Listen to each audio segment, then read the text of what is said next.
Réflexion sur la Terre. Elle est plate ou ronde? Première partie. Une question que je pose à tous ceux qui écouteront cette réflexion. On nous a appris à l'école que l'homme vient du singe. Si la théorie de Darwin sur l'évolution est vraie, pourquoi les singes n'évoluent plus en humains? Depuis des millénaires, l'humanité se pose la question fondamentale de la forme de la Terre. Certains affirment que la Terre est ronde, tandis que d'autres soutiennent qu'elle est plate. C'est un débat populaire qui alimente beaucoup les réseaux sociaux et certains foyers. Qu'est-ce que nous enseigne la parole du Tout-Puissant à ce sujet parmi tant d'autres? De même que les hommes parlent par la bouche, de même le coq parle à ceux qui sont dans le monde, par sa propre parole. Car lorsque le soleil est apprêté par les anges, le coq chante. Voici ce que dit le Tout-Puissant, le ciel est son trône, et la terre l'escabeau de ses pieds. Quelle maison pourrons-nous lui bâtir? Et quel sera le lieu où il résidera? Le Tout-Puissant avait dit ce mystère, les pécheurs altéreront et récidiveront les paroles de vérité, ils changeront la plupart, ils menteront et forgeront de grandioses fictions, ils rédigeront des écritures en leur nom. Si seulement ils écriraient en leur nom toutes les paroles du Très-Haut, fidèlement, sans les abolir ni les altérer, mais en rédigeant fidèlement les témoignages que le Créateur leur transmet par le biais du peuple qu'il avait choisi. Apocalypse 7. Après cela, je vis 4 anges debout aux 4 coins, Gonia, de la terre, ils retenaient les 4 vents de la terre, afin qu'il ne soufflât point de vent sur la terre, ni sur la mer, ni sur aucun arbre. Matthieu 6.5, lorsque vous priez, ne soyez pas comme les hypocrites, qui aiment à prier debout dans les synagogues et aux coins, Gonia, des rues, pour être vus des hommes. Je vous le dis en vérité, ils reçoivent leur récompense.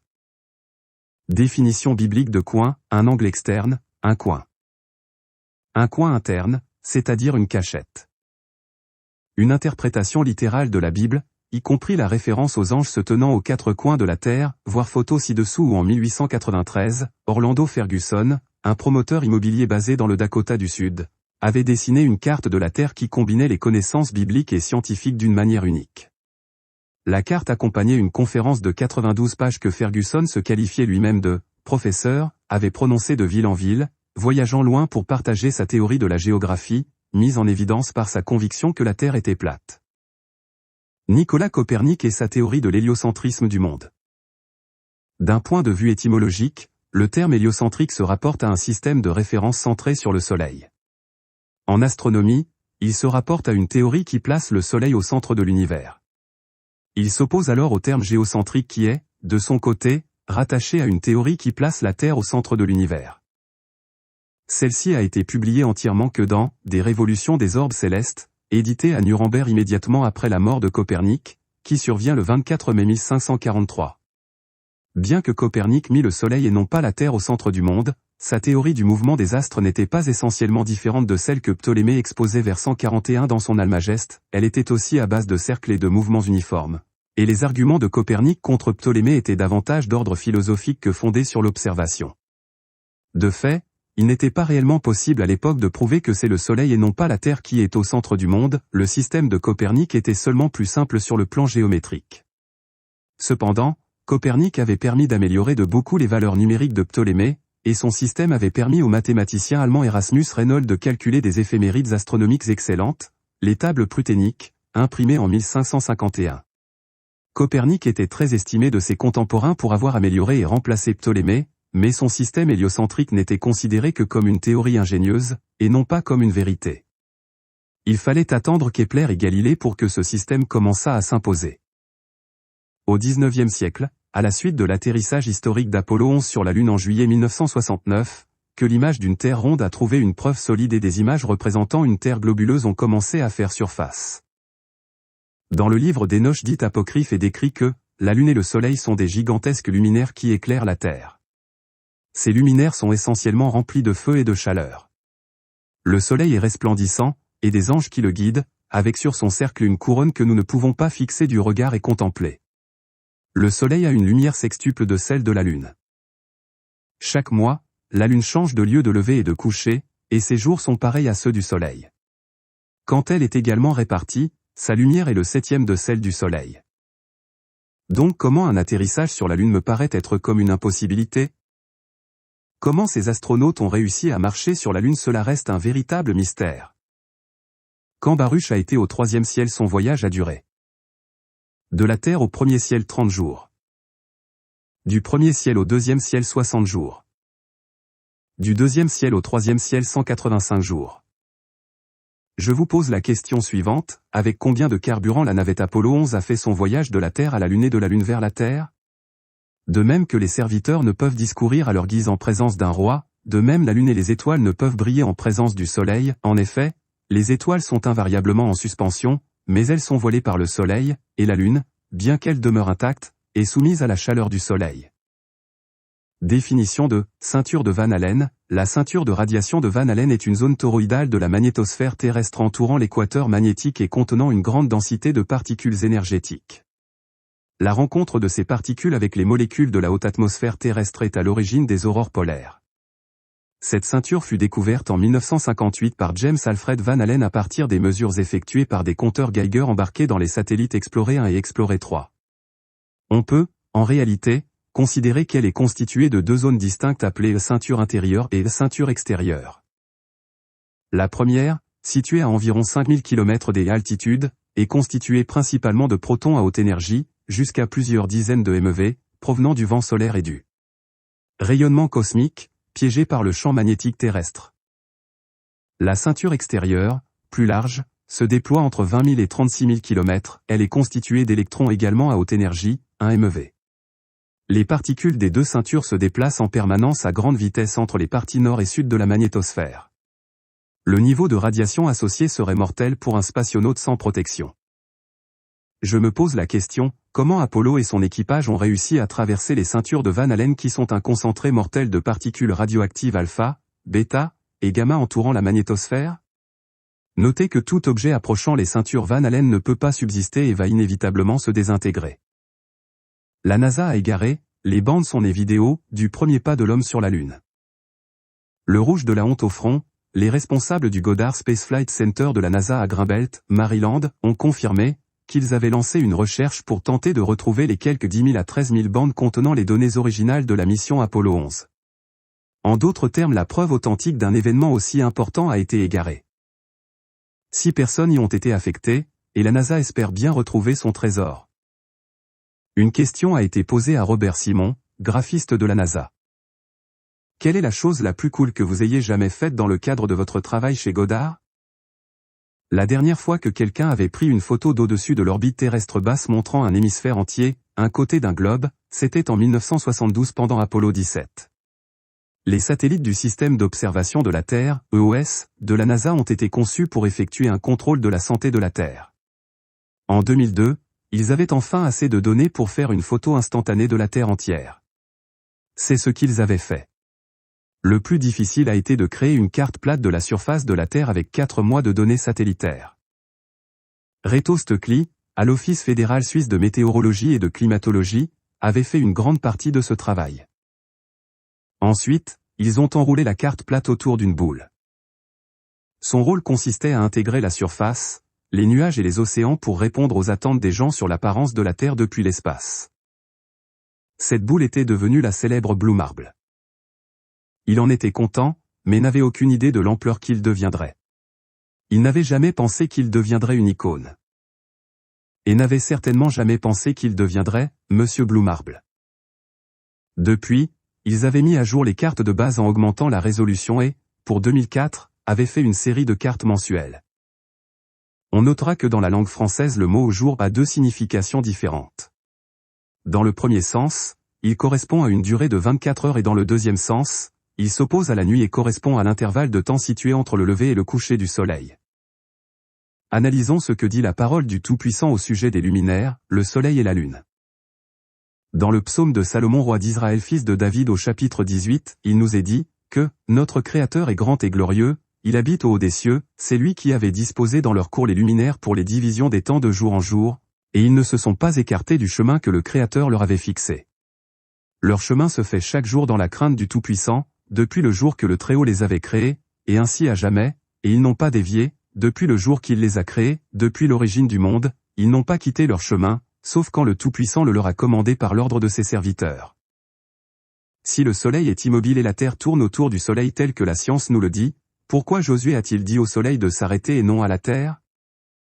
Josué 10.12 à 13. Alors Josué parla au Tout-Puissant, le jour où le Très-Haut livra les Amoréens aux enfants d'Israël, et il dit en présence d'Israël, Soleil, arrête-toi sur Gabaon, et toi, Lune, sur la vallée d'Ajalon. Et le soleil s'arrêta, et la lune suspendit sa course, jusqu'à ce que la nation eût tiré vengeance de ses ennemis. Cela n'est-il pas écrit dans le livre du juste? Le soleil s'arrêta au milieu du ciel, et ne se hâta point de se coucher, presque tout un jour. Nous pouvons dire selon ces citations bibliques que, le soleil s'arrêta, et la lune suspendit sa course, ce sont ces deux luminaires qui sont en mouvement et non la terre. Allons dans le livre de la Genèse au chapitre 1. Le Créateur Tout-Puissant dit, qu'il y ait des luminaires dans l'étendue du ciel, pour séparer le jour d'avec la nuit, que ce soit des signes pour marquer les époques, les jours et les années, et qu'ils servent de luminaires dans l'étendue du ciel, pour éclairer la terre. Et cela fut ainsi. Le Tout-Puissant fit les deux grands luminaires, le plus grand luminaire pour présider au jour, et le plus petit luminaire pour présider à la nuit, il fit aussi les étoiles. Le Tout-Puissant les plaça dans l'étendue du ciel, pour éclairer la terre, pour présider au jour et à la nuit, et pour séparer la lumière d'avec les ténèbres. Le Tout-Puissant fit aussi les étoiles. Et les plaça dans le firmament du ciel pour donner la lumière sur la terre. Le firmament. L'Écriture dit, Genèse 1.6, que le Créateur, le Tout-Puissant fit le firmament au milieu des eaux, pour séparer les eaux inférieures des eaux supérieures. Elle se sert du terme rakia, que l'on traduit par expansum, une chose étendue, ou firmamentum, chose affermie, solide.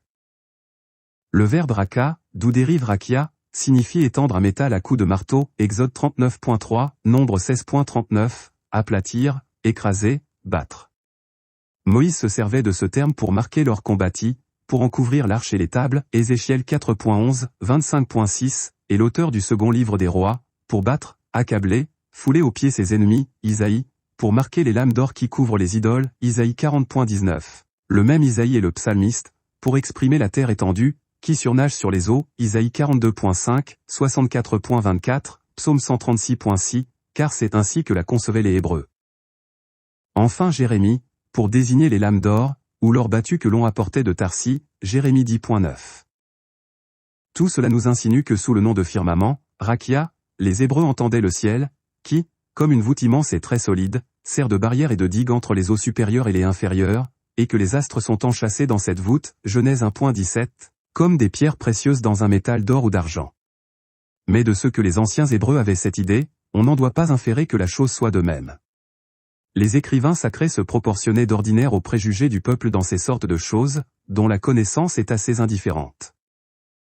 L'ange prit Baruch et le conduisit là où le firmament a été fixé, et où il y a un fleuve que personne ne peut traverser, ni aucun souffle extérieur de tout ce que le Créateur a créé. Puis il l'emmena et le conduisit au premier ciel, et lui montra une porte extrêmement grande. La terre est recouverte d'une voûte immense et solide, le firmament. Psaume 19.4, leur retentissement parcourt toute la terre, leurs accents vont aux extrémités du monde, où il a dressé une tente pour le soleil.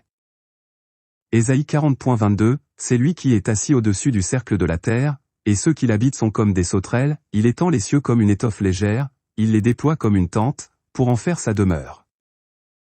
Amos 9.6, il a bâti sa demeure dans les cieux, et fondé sa voûte sur la terre, il appelle les eaux de la mer, et les répand à la surface de la terre, le Tout-Puissant est son nom. Job 37.18, peux-tu comme lui étendre les cieux, aussi solide qu'un miroir de fonte? Job 22.14 les nuées l'enveloppent, et il ne voit rien, il ne parcourt que la voûte des cieux. La lune et le soleil suivent leur propre chemin comme le Tout-Puissant avait fixé dès le commencement. À l'intérieur du firmament, le dôme. Le soleil et la lune ne sont pas immobiles, ils bougent d'une extrémité de la terre à une autre. Psaume 18.5 à 6 version de la Septante, et le soleil ressemble au jeune époux sortant de son lit nuptial, il a tressailli de joie comme un géant pour courir dans sa voie. Il sort de l'extrémité du ciel, et son issue est à l'autre extrémité, et nul ne peut se mettre à l'abri de sa chaleur. Dans d'autres versions bibliques c'est le psaume 19. Psaume 104.19, il a fait la lune pour marquer les temps, le soleil c'est quand il doit se coucher. Ecclésiaste 1.5 le soleil se lève, le soleil se couche, il soupire après le lieu d'où il se lève de nouveau. Allons dans le livre d'Hénoch pour voir ce qui est écrit au sujet du soleil et de la lune. Traité de la révolution des luminaires célestes, décrit chacun selon sa catégorie, son pouvoir, son temps, son nom, son lieu de lever, ses mois, qu'a montré le saint ange Uriel à Enoch, son compagnon et leur guide. Tout le traité les concernant est conforme à ce qu'il lui avait montré et vaut, pour toutes les années du monde, perpétuellement, jusqu'à ce que s'accomplisse l'œuvre nouvelle qui doit durer éternellement. La loi du soleil. Voici la première loi des luminaires, celle qui concerne le luminaire soleil. Son lever est aux portes du ciel situées du côté de l'Orient, et son coucher aux portes occidentales du ciel. Enoch avait vu 6 portes là où le soleil se lève, et 6 portes là où le soleil se couche. La lune se lève et se couche par ces mêmes portes, ainsi que les guides des autres astres avec ceux qu'ils guident. Il y en a 6 à l'Orient et 6 à l'Occident, chacune l'une derrière l'autre, en bon ordre. Plusieurs fenêtres sont ménagées à droite et à gauche de ces portes. Nous avons ceci dans le livre des secrets d'Enoch ou de Enoch. Les 2 hommes enlevèrent Enoch de là et le portèrent dans le 4e ciel. Et là ils lui montrèrent tous les mouvements et les déplacements et tous les rayons de la lumière du soleil et de la lune. Et il mesurait leur marche et comparait leur lumière. Et il vit, le soleil a une lumière sextuple de celle de la lune. Et leur cercle et leur char, sur quoi montait chacun d'eux, allant comme le vent et il n'y avait pas de repos pour eux qui jour et nuit vont et s'en reviennent. 4 grandes étoiles étaient suspendues à la droite du char du soleil et 4 à sa gauche, allant avec le soleil continuellement. Enoch avait mesuré le cercle du soleil, et dénombré ses rayons, et ses entrées et ses sorties et tous ses mouvements, avait écrit leurs noms.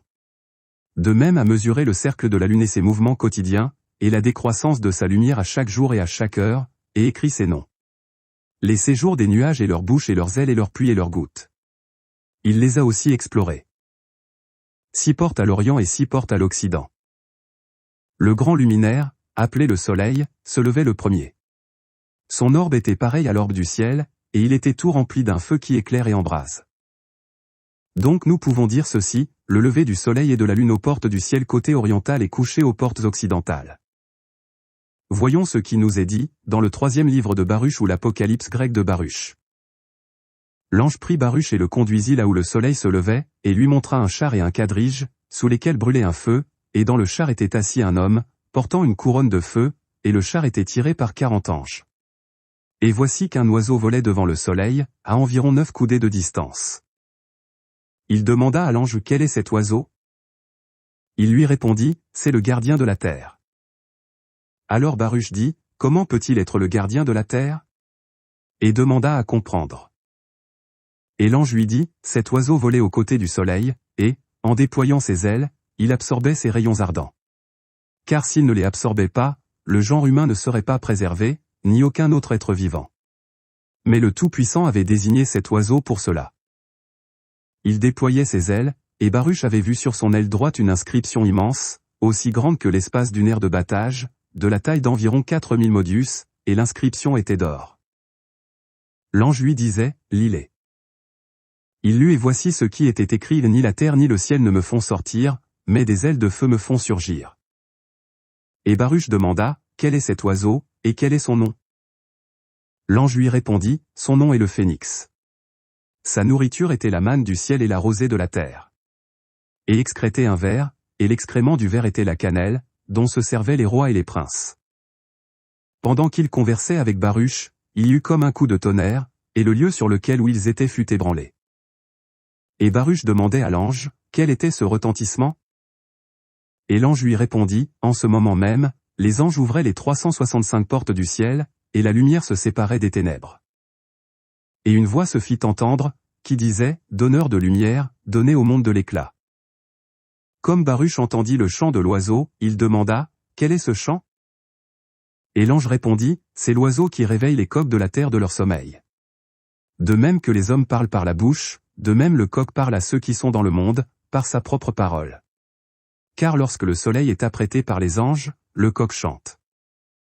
Baruch demandait à l'ange, où le soleil commençait-il sa course, après le chant du coq? L'ange lui dit, écoute, Baruch, tout ce que tu avais vu se trouvait dans le 1er et le 2e ciel, et dans le 3e ciel, le soleil suivait son cours et éclairait le monde. Et qu'il verrait la gloire du Tout-Puissant.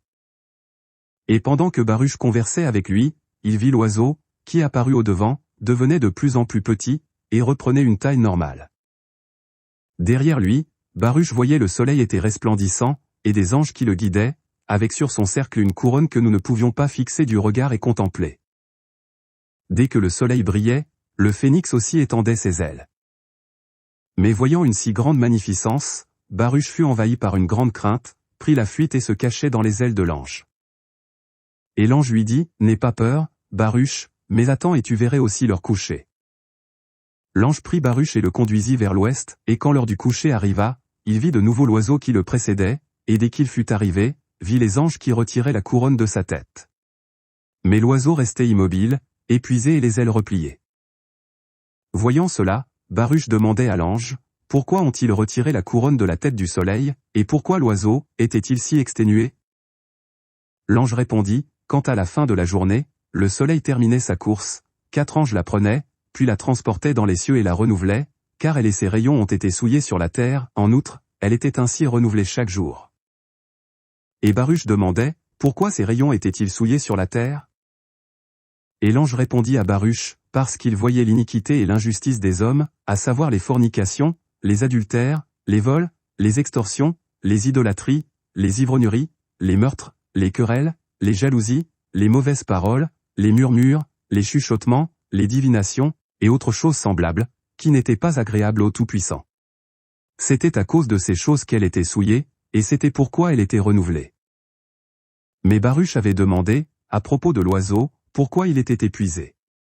Parce qu'en retenant les rayons du soleil malgré le feu et la chaleur brûlante de tout le jour, il s'épuisait. Car, comme l'ange lui avait déjà dit, si ses ailes ne faisaient pas écran aux rayons du soleil, aucun être vivant ne pourrait y survivre. Et comme ils se retirèrent, la nuit tomba aussitôt, et en même temps arriva le cortège de la lune, avec les étoiles. Et Baruch demanda à l'ange de lui montrer comment elle s'avançait, où elle s'en allait, et sous quelle forme elle se déplaçait. Et le lendemain, il la vit encore à la ressemblance d'une femme assise sur un char à roues. Il y avait au-devant du char des béhufs et des agneaux, et une multitude d'anges semblables. Et Baruch demanda à l'ange de lui expliquer comment se fait-il que tantôt elle augmentait, tantôt elle diminuait. L'ange répondit, « Écoute, Baruch, ce que tu avais vu avait été établi par le Tout-Puissant, qui était beau comme aucun autre. Lors de la transgression du premier Adam, elle avait apparu à Samaël lorsqu'il se servit du serpent comme une enveloppe. Et elle ne se cacha pas, mais elle grossissait, de sorte que le Tout-Puissant fut irrité contre elle, et il l'affligea, en écourtant la durée de ses journées. Et comment se fait-il qu'elle ne brillait pas en permanence, mais seulement la nuit? L'ange dit à Baruch, « Écoute, de même que les serviteurs ne peuvent discourir à leur guise en présence d'un roi, de même la lune et les étoiles ne peuvent briller en présence du soleil. En effet, les étoiles sont invariablement en suspension, mais elles sont voilées par le soleil, et la lune, bien qu'elle demeure intacte, est soumise à la chaleur du soleil. Si le Tout-Puissant n'ouvre pas nos yeux, nous ne pouvons pas voir certaines choses. » Nombre 22.31, le Tout-Puissant ouvrit les yeux de Balaam, et Balaam vit l'ange du Créateur qui se tenait sur le chemin, son épée nue dans la main, et il s'inclina, et se prosterna sur son visage. 2 Rois 6.17, Élisée pria, et dit, « Tout-Puissant, ouvre ses yeux, pour qu'il voie. » Et le Tout-Puissant ouvrit les yeux du serviteur, qui vit la montagne pleine de chevaux et de chars de feu autour d'Élisée. Première loi de la lune, ses phases. Enoch vit une seconde loi, concernant le petit luminaire, appelé lune. Son orbe était pareil à l'orbe du ciel, un vent soufflait sur le char qu'elle empruntait, mais sa lumière lui était mesurée. Chaque mois, elle changeait de lieu de lever et de coucher, et ses jours étaient pareils à ceux du soleil. Quand elle était également répartie, sa lumière était le 7e de celle du soleil. Voici comment elle brillait, son commencement était ce qui apparaissait du côté de l'Orient, le 30e jour. C'était à cette date qu'elle devenait visible, et cela nous servait à compter le début du mois, le 30e jour. Elle sortait, avec le soleil, à la porte de sortie du soleil. Ou bien, son quartier apparaissait pour un 7e, tout le disque lunaire étant dépourvu de lumière sauf un 7e de quartier, la 14e partie de sa lumière, totale. Le jour où elle prenait un 7e de quartier de lumière, sa lumière devenait un 7e et demi, de sa lumière totale. Ou bien, elle se couchait avec le soleil et se levait avec lui ne prenant qu'une demi-part de lumière cette nuit-là, à son lever, au commencement du jour lunaire, et elle se couchait avec le soleil. Cette nuit-là, elle demeurait obscure pour 6 septièmes et un demi-septième, de quartier. À cette date, elle se levait, avec exactement un 7e, de quartier, et elle s'inclinait à partir de l'Orient. Les autres jours, elle s'éclairait, successivement, à 6, plus, cette partie. Seconde loi de la Lune, le cycle des mois. Enoch avait vu un autre cycle et la loi qui le régissait. C'est en vertu de cette loi que, la Lune, accomplissait le cycle des mois. Tout cela lui a été montré par le saint ange Uriel qui était leur guide à tous. Enoch décrit leur position comme Uriel lui avait montré, leurs mois tels qu'ils étaient et le spectacle de leur lumière jusqu'à ce que ce fût accompli le 15e jour. C'est par 7e que la Lune parfaisait son illumination à sa croissance, et par 7e qu'elle parfaisait son obscurcissement à son déclin. À des mois déterminés, elle changeait ses couchers, et à des mois déterminés, elle parcourait ses propres étapes une à une. Pendant 2 mois, elle se couchait avec le soleil par les 2 portes centrales, la 3e et la 4e porte. Elle sortait pendant 7 jours, elle faisait le tour et revenait par la porte de sortie du soleil, elle paraissait, alors, son illumination, puis elle s'inclinait, plus loin, du soleil et entrait pendant 8 jours par la 6e porte de sortie du soleil. Quand le soleil sortait par la 4e porte, elle, sortait pendant 7 jours, jusqu'à ce qu'elle sortît par la 5e et, de nouveau, elle revenait pendant 7 jours par la 4e porte et parfaisait son illumination. Elle s'inclinait et entrait par la 1re porte pendant 8 jours. De nouveau, elle revenait pendant 7 jours par la 4e porte de sortie du soleil. C'est ainsi qu'Enoch avait vu leur position, comment se lèvent les lunes et se couche le soleil à ces dates. L'année solaire et l'année lunaire. Si, on totalisait, les jours de 5 années, le soleil gagnait 30 jours, sur 5 années lunaires, et tous les jours, excédentaires, revenaient à chacune des 5 années, qui faisaient à plein 364 jours. L'excédent des jours pour le soleil et les astres atteignait 6 jours, 5 ans à 6 jours font 30 jours. C'était le déficit de la Lune sur le soleil et les astres. Le soleil et les astres produisent des années exactes, conformes entièrement à leur position, éternellement, sans avance ni retard d'un seul jour. Ils changent l'année avec une exactitude rigoureuse. Chaque année est de 364 jours. Soit, pour 3 ans, 1092 jours, pour 5 ans, 1820 jours, si bien que 8 ans comptent 2912 jours. Pour la Lune seule, le total des jours de 3 années atteint 1062 jours, et pour 5 ans, elle perd, sur le Soleil, 50 jours car on ajoute au total 1062 jours. 5 années, lunaires, font 1770 jours, si bien que 8 années lunaires comptent 2832 jours. Puisque 80 jours manquent pour 8 années, le total des jours manquants sur 8 années est de 80. L'année s'accomplit régulièrement selon l'ordre cosmique, des astres, et la position du Soleil. Les astres se lèvent par les portes que, le Soleil, emprunte 30 jours pour se lever et se coucher. Des questions que nous pouvons nous poser. Le calendrier que nous avons qui l'a composé. Une semaine commence du dimanche au samedi. Qui a mis en place la semaine commence le lundi et finit le dimanche. Conclusion des lois du Soleil et de la Lune. Les signes, les temps, les années et les jours ont été montrés par Uriel à Enoch, l'ange que le Tout-Puissant de gloire avait préposé pour toujours à tous les luminaires célestes, dans le ciel et dans le monde, afin que le Soleil, la Lune, les astres et toutes les créatures servent tournant sur tous les chars célestes dominent à la face du ciel, soient visibles sur terre et soient les guides du jour et de la nuit. Les noms du Soleil et de la Lune. Voici les noms du Soleil, le premier est Oriaré et le second Thomas. La Lune a 4 noms, le premier est Azonia, le deuxième Abla, le troisième Benazé et le quatrième Erae. Ce sont les 2 grands luminaires, leur orbe est pareil à celle du ciel, et leurs disques sont d'égale dimension. Dans le disque du Soleil sont ajoutées 7 parts de lumière si on compare à la Lune. À celle-ci, la lumière est mesurée jusqu'à ce qu'elle atteigne le 7e de celle du Soleil. Ils se couchent en entrant par les portes occidentales, reviennent par le nord et sortent en avant du ciel par les portes orientales. Conclusion de cette première partie. La Terre est immobile, elle ne bouge pas, comme nous avons vu dans des livres, c'est le Soleil et la Lune qui ont leur propre chemin et non la Terre. Psaume 93. Le Tout-Puissant règne, il est revêtu de majesté, le Créateur est revêtu, et l'aile est ceint de force. Aussi le monde est ferme, il ne chancelle pas. Psaume 96. Dites parmi les nations, le Tout-Puissant règne, aussi le monde est ferme, il ne chancelle pas, le Créateur juge les peuples avec droiture. Ils prononceront des paroles contre le Très-Haut, et opprimeront les saints du Très-Haut, et il espérera changer les temps et la loi. Mais la loi subsistera toujours. Le monde est profané par ses habitants, car ils transgressent les lois, violant les ordonnances, ils rompent l'alliance éternelle. Ne vous souillez par aucune de ces choses, car c'est par toutes ces choses que se sont souillées les nations. Malheur à qui conteste avec son Créateur. Vase parmi des vases de terre. L'argile dit-elle à celui qui la façonne, que fais-tu? Et ton œuvre, il n'a point de main? Les cieux racontent la gloire du Tout-Puissant, et l'étendue manifeste l'œuvre de ses mains.